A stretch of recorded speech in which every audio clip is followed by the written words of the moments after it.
Good evening, I'm David Brown, and welcome to the Northern Sun Experience. For the first time in 3 years, St. Cloud State Wrestling did not win the Division II National Championship. The Huskies did come in second place, however, and the accolades continued to roll in after that. Senior heavyweight Austin Gorgon recently received the award for the NCAA's Most Dominant Wrestler.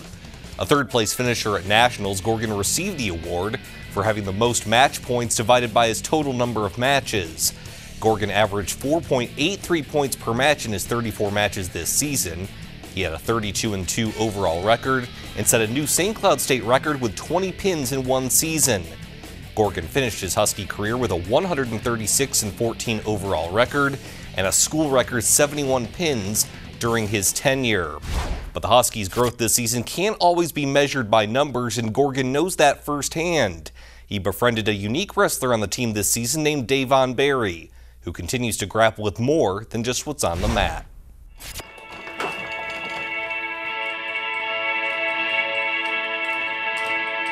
There's a difference, as plain as the eye can see.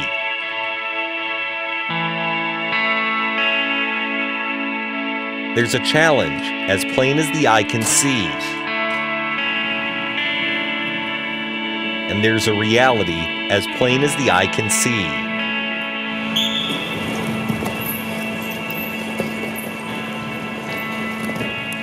What you don't necessarily see is a burden.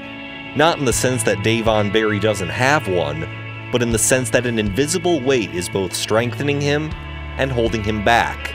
Life for me was always dealing with adversity.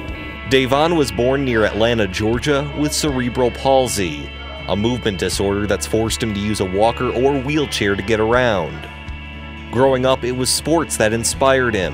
The idea that he could achieve what others assumed he couldn't. I just like the physical aspect of it, and if you think about a man, having the ability to stand up against adversity, and you're talking about sports, sports teams, you have to win. So that's dealing with adversity, and with my life, things I had to go through, sports took care of that for me. Football was Davon's first love. But when he was 12, he had a hard time trying to convince others just to let him on the field. At that age, I had to persuade my mom to have a chance to even go out there and advocate for me.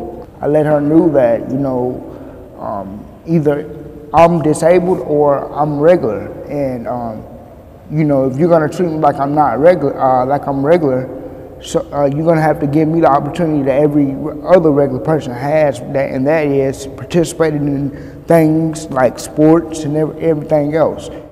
Davon went on to join the varsity team at Hampton High School, where coaches and teammates tried to create a healthy and welcoming environment.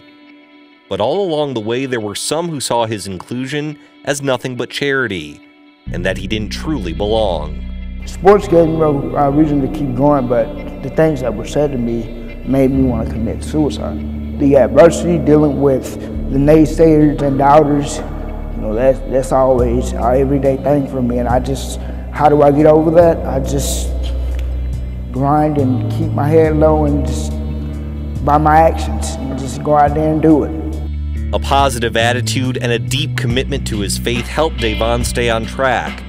And his determination caught the attention of college coaches, who had not only seen him play football, but also wrestle.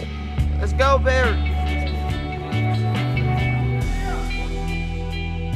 But I just had an opportunity to watch a video of him. I was really intrigued by the way that he competed, for the situation that he was dealt with. And at that time I reached out to him, got to know him a little bit, really liked him as an individual. And at that time, he became very interested in us as well. St. Cloud State is arguably the best wrestling program in Division II. As the 2015 and 2016 national champions, head coach Steve Costanzo knew Davon could add something that isn't necessarily measured by numbers. I want to get our guys to another level. Although you think, winning a national championship, we've reached the pinnacle in Division II wrestling, but really there's another level that I'm looking for out of the life skills that our guys have. Steve was able to show me that he wanted me here, and that's something that I knew that was going to be bigger than 2 national titles. Davon received a scholarship from the Huskies and moved to St. Cloud, Minnesota in the fall of 2016. But the transition has not always been easy.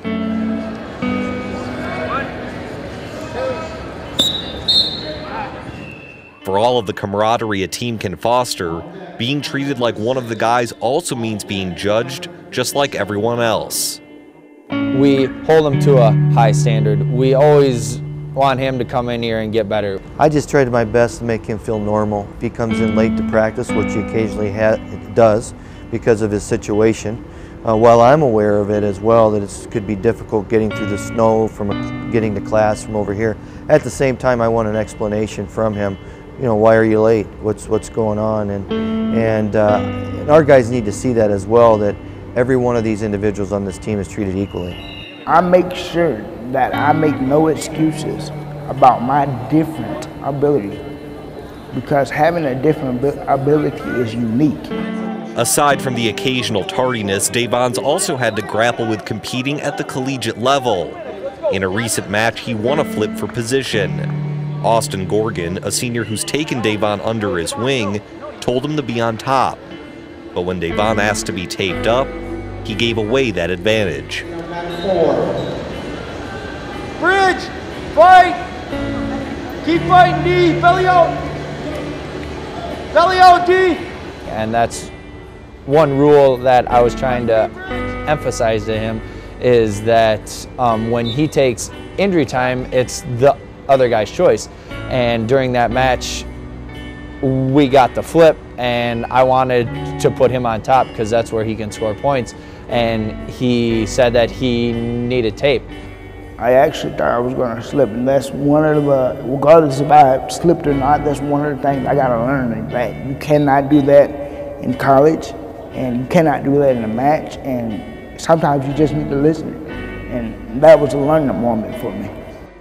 On one hand, Davon is showing his teammates that no matter what you're dealt, anything is possible. But on the other hand, inspiration can only go so far. The burden of motivating others while also being judged just like any other wrestler is a paradox Davon is still trying to grasp. I haven't been successful with winning yet, but each match I am getting better at, learning the different aspects of moves and where to take and where to go and like what move to hit. He knows that he's not the best wrestler in our room. We've got a lot of quality in this room, but he wants to be the best that he can be as an individual. And in the end, that may be all that matters. Davon sees the big picture, and he understands wrestling will not become his career or define who he is. But if the impression he leaves is that of a champion, then the score will never matter. If your ambition is to win, you can't throw in the towel.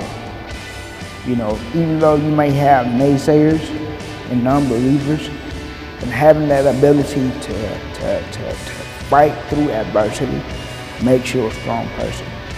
I have thought multiple times just giving up, but I know that, this is not only for me, this is to inspire somebody else. Well, now that the wrestling season's over, Davon has decided to continue spreading his message of perseverance in a different setting. He's planning on transferring to TCU in Fort Worth, Texas, but his one season with St. Cloud State will undoubtedly leave an impact for years to come. When we come back, another NSIC story of inspiration and motivation from Minnesota State. The Northern Sun Experience on Midcoast Sports Network is presented by Sanford Orthopedics and Sports Medicine and Dakota Land Honda.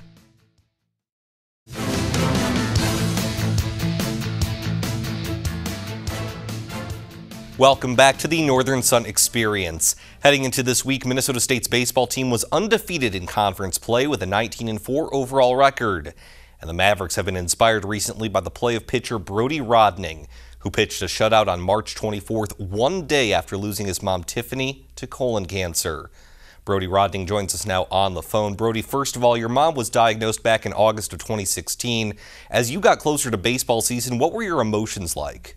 Our family, we always had hope and stayed positive and trust in God. But you know, when the time was coming, we could kind of tell it was getting worse.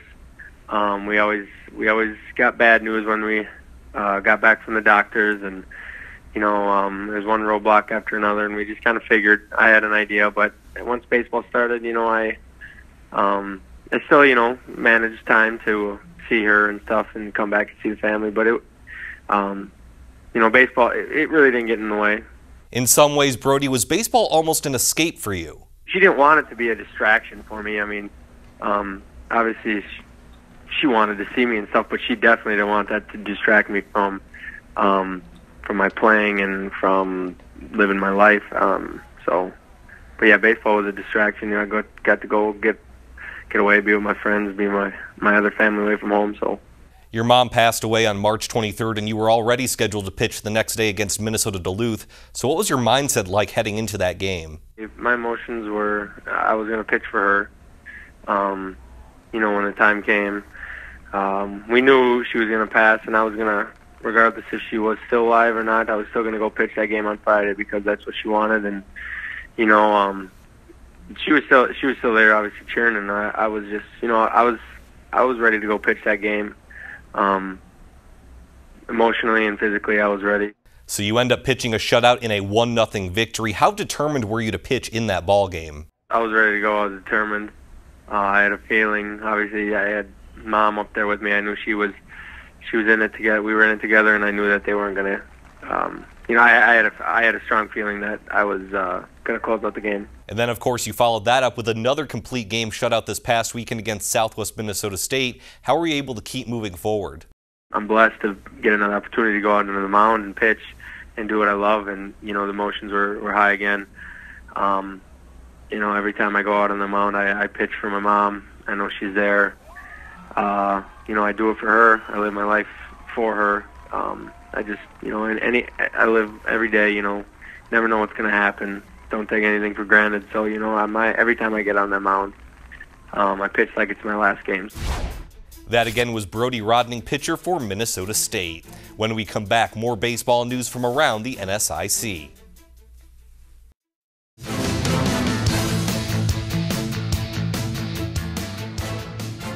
Welcome back. NSIC baseball is in the midst of conference play, and Minnesota State continues to lead the pack in both the standings and the awards. The NSIC Player of the Week is the Mavericks' Josh Wenzel. MSU center fielder hit .524 last week with 2 home runs, 8 RBIs, and a .905 slugging percentage. One of his 2 home runs was a walk-off against Southwest Minnesota State on April 1st. Meanwhile, the NSIC Pitcher of the Week is Minot State lefty Kendall Daniels. He helped the Beavers win their series against Winona State this weekend with a 9-inning shutout in a 6-0 victory on Sunday, April 2nd. But it's the Beaver bats that have come alive this spring. Minot State easily the biggest surprise in the NSIC. They've been getting some timely hitting from guys like Jordan Schultz and Paul Vogelsang. In fact, Vogelsang hit a go-ahead solo home run in the first part of Friday's doubleheader to give the Beavers a 3-2 win over Winona State. Then in the second game on Friday, it's Michael Borst with the blast 3-run shot to help Minot State to a Friday sweep.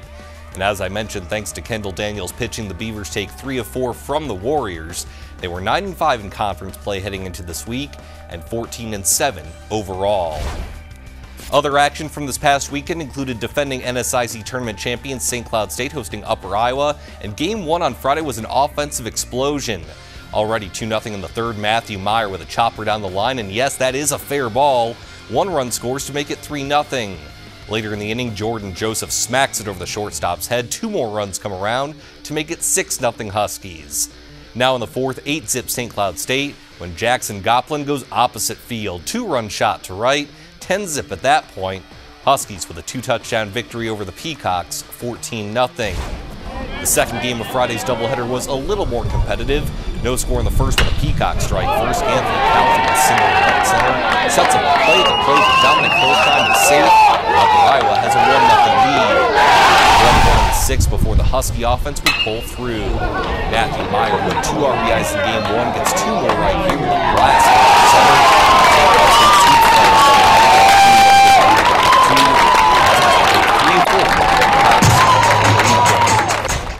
When we come back, our Under the Northern Sun alumni feature showcases the University of Sioux Falls.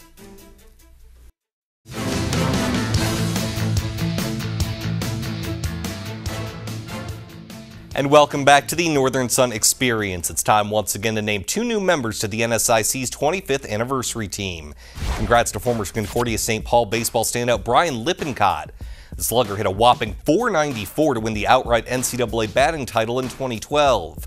He was also the NSIC's Player of the Year that season, along with Central Region Player of the Year and a Central Region Triple Crown winner.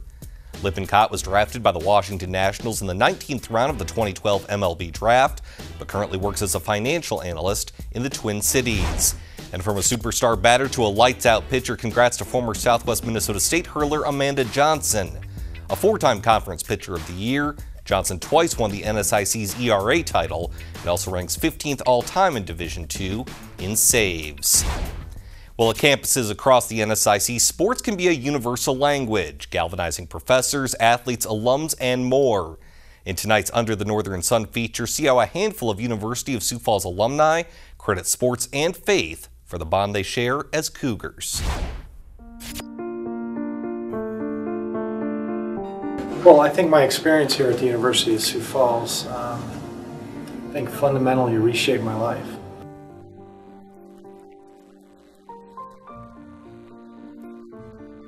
I was going to kind of stay on the farm, and well, I loved the farm, but because of that traffic accident, my brother moved back to the farm and took over that area, and so I ended up looking for a college, and University of Sioux Falls, or Sioux Falls College, was really the only one that really came calling.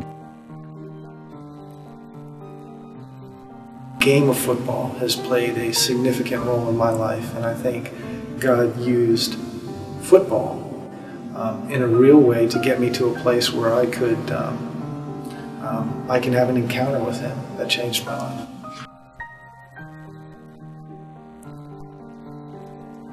And USF came calling, and it was an opportunity to return to your alma mater, and that happened in 1983. I came to Sioux Falls College with a very basic understanding of the Christian faith, but I think through my studies in the first semester there, I came to the knowledge and realization that Christ is who He said He was.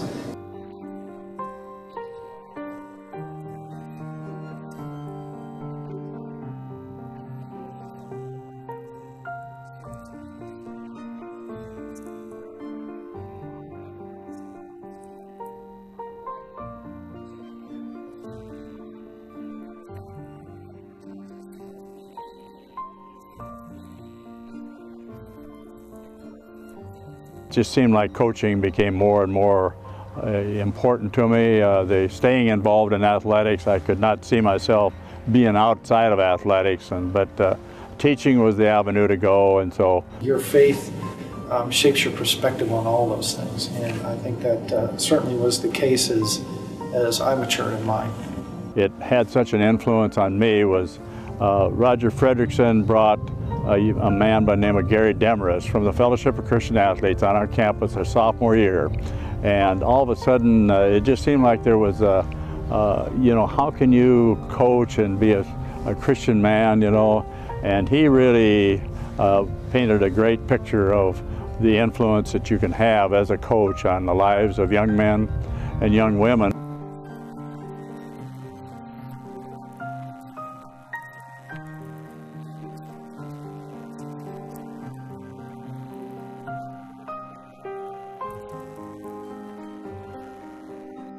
I'm humbled to think that I've had a lot of influence on the lives of a lot of young men. The reason we love this place is because it produces, I think, young people who have a chance to change the world around them for God's purposes and for God's work, and that gets us excited.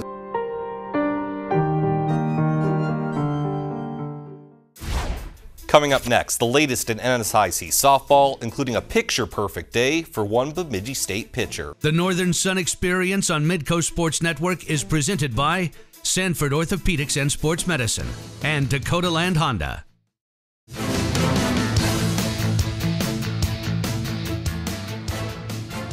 And welcome back. While NSIC baseball competition has been underway for a few weeks, NSIC softball just started conference play last weekend. And early on, some standout performances landed a couple of players with some weekly honors. The NSIC Player of the Week is Minnesota Duluth's Kaylin Tilton. The sophomore hit 506 conference games with 2 home runs, 12 RBIs, and a .944 slugging percentage.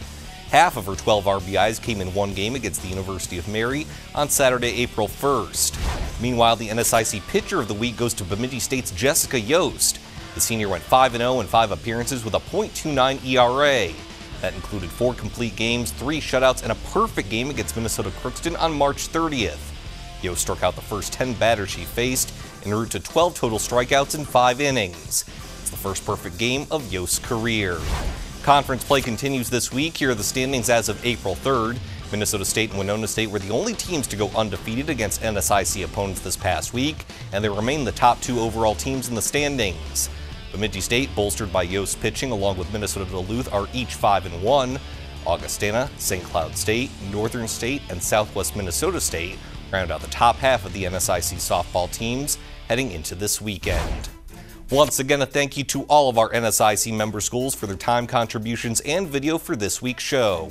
We're taking a week off, but we'll be back on Thursday, April 20th for an all-new Northern Sun Experience.